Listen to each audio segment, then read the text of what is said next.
Manni murtii waliigalaa Oromiyaa dhimmoota waliigalaa filannoo fi tooftaa hiikaa waldiddaa dhimmoota filannoo irratti xiyyeeffachuun abbootii seeraa manneen murtii kilaastara baha Oromiyaaf leenjii hubannoo uumuu kennaa jira. Leenjichi qajeelfamoota seerotaa fi mirgoota filannoon duraa yeroo filannoo fi filannoon boodaa irratti kan xiyyeeffate yoo ta'u, waldiddaa dhimmoota filannoo fi aangoo abbaa seerummaa irratti gahee manneen murtii kan hubachiisuu fi muuxannoowwan seerota filannoo idil addunyaa irratti hubannoowwan jiran qooduuf akka ta'e eeramee jira. Pirezidaantiin mana murtii waliigalaa Oromiyaa Gaazaalii Abbaasimal filannoon sirna uummanni nama isa bulchu itti filatu ta'uu himuun filannoo gaggeeffamu irratti komiin yoo jiraate manneen murtii akkaataa seeraa fi labsii kaa'ameetiin hiikuu akka qabaniif leenjiin hubannoo kun murteessaa ta'uu himan. Komiiwwan filannoo wajjin wal qabatanii ka'an ilaaluudhaaf labsii 1162 bahee irratti kaa'amee jira.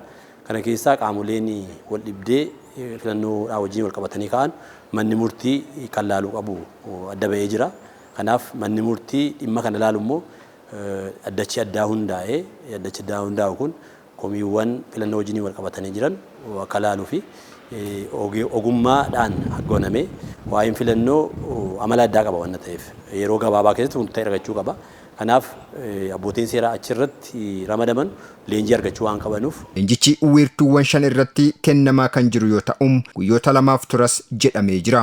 Leenjii kana kan kennaa jirru wiirtuu 5 irratti kennaa jira. Abbootii seeraa mana murtii aanaa manneen murtii Oromiyaa keessa jiran aanaa 331 irraa abbootiin seeraa mana murtii aanaa namni lama kan hirmaatan akkasumas manneen murtii olaanaa irraa abbootiin seeraa tokko hirmaatanii waliigalatti gara nama 700 ta'u akka Oromiyaatti leenjiin kennamaafii jira.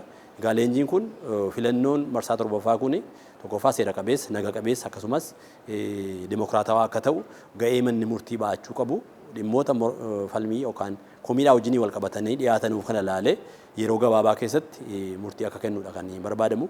Murtiin kun murtii seera qabeessaa fi murtii loogirraa bilisa ta'ee fi yeroo gabaabaatti kennamee jira taanaan filannoo gaggeeffamu kanarratti uummanni amantaa akka qabaatuu fi